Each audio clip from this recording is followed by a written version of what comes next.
takeaways I have about what happened with the suffragettes leading up to the June 4th, 1919 congressional passing of the 19th Amendment, sends it to the states for ratification, and the June 4th, 1913 trampling of Emily Davison in Great Britain at the racetrack, is the degree to which women sacrificing themselves was feared by the politicians, right?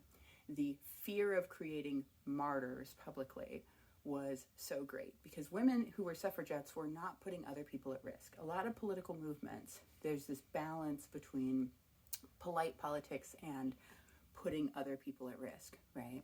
And that's not really the case in most of the suffragette situation because women weren't willing to sacrifice other people for their cause, but they were willing to sacrifice themselves. And the politicians feared creating martyrs so much that women knew this, and when they would get imprisoned, they would go on these hunger strikes, and these hunger strikes would end up with them being force-fed because they did not want them perishing in prison. And this was this constant cycle during the suffragette movement.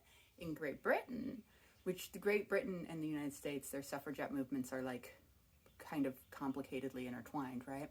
In Great Britain, they actually had these laws called cat and mouse laws, where they would, once a woman started going on hunger strike, they would release her, let her heal up outside of prison, and then put her back in prison for the rest of her term because they feared the hunger strikes happening in prison.